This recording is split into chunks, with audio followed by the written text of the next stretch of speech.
pa humbur kohë, sepse e bëm dhe parantezën, pra ishte mbajtja një shamie të rendës, më saktë pas një shamie. Do doja që të prezantoja të ftuarit tanë dhe e nisim nga përfaqësuesi i bashkisë, zoti Adrian Kanani. Mirëmbrëma dhe mirë se keni ardhur. Mirëmbrëma. Kemi përfaqësues nga prefektura dhe është zoti Gent Hema. Përshëndetje dhe mirë se keni ardhur. Kemi sërish të ftuar nga drejtoria arsimore rajonale, ai është Mihal Krinçe. Përshëndetje, faleminderit që erdhët. Ndërkohë që kemi të ftuar dhe përfaqësues të besimit islam, ata janë përfaqësues të xhamisë Fier dhe është pikërisht Pullum Bajrami, përshëndetje, Shkëlqim Muçaj dhe Kastriot Durmishi. Në fakt, në panel kam dhe të ftuar të tjerë, por le t'i zbulojmë dal nga dal ata. Atëherë do doja pa i vënë gishtin dikujt, do doja që të bashkëbisedonim rreth fenomenit shamil, le ta quajmë kështu. Zoti Kanani, përfaqësuesi i bashkisë, përfaqësuesi i një institucioni, si e shikoni një vajzë me shami?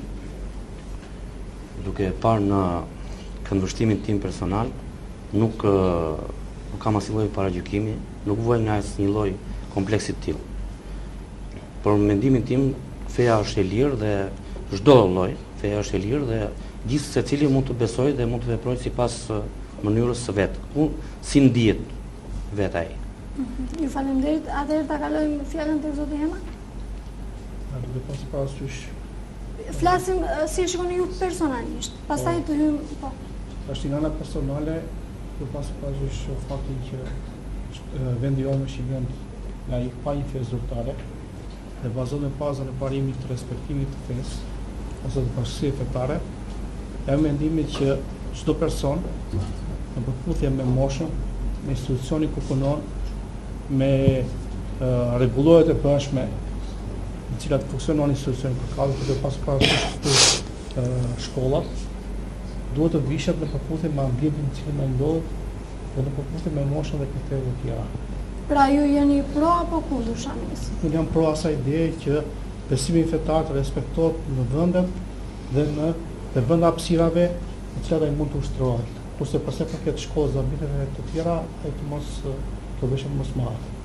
Qartë, le të kalojmë tek përfaqësuesit e xhamisë për t'ia dhënë më pas fjalën përfaqësuesit të drejtorisë arsimore, sepse kemi një material të përgatitur dhe pastaj do ndalemi tek ju zoti Krimçe. Atëherë zoti Bajrami. Ju e mbroni normalisht vënien e shamisë. Pse? Cili është motivacioni i vënies së shamisë dhe pse e mbroni? Bismillahirrahmanirrahim. Me emrin e Allahut të gjithë mëshiruesit, mëshirëplotit.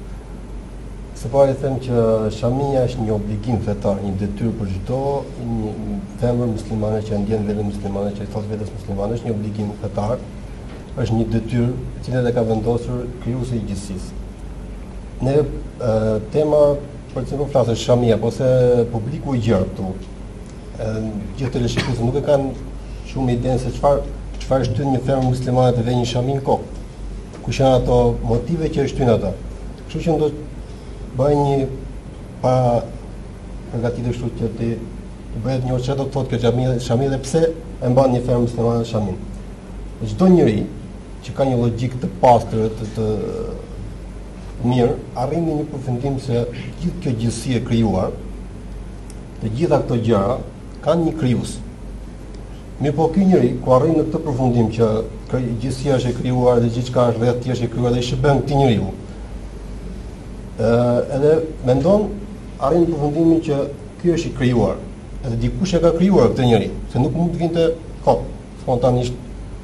Në fjalë, nuk mund të vinte njeriu në këtë tokë të gjithë kjo mrekulli që ka krijuar Zoti i gjithësisë. Më kësaj ai mendon edhe përfundon aty ku thotë që ka një krijues. Më vonë lind pyetja, për çfarë krijoi ky krijues këtë njerëz? Për çfarë duhet të shërbejnë këto njerëz? Si duhet ta bëjë ky jetën? Si duhet të jetojë? Nuk është as pak e logjikshme që njerëzit mendojnë që Zoti e krijoi edhe e hodhin tokën dhe nuk i vuri asnjë lloj rregulli.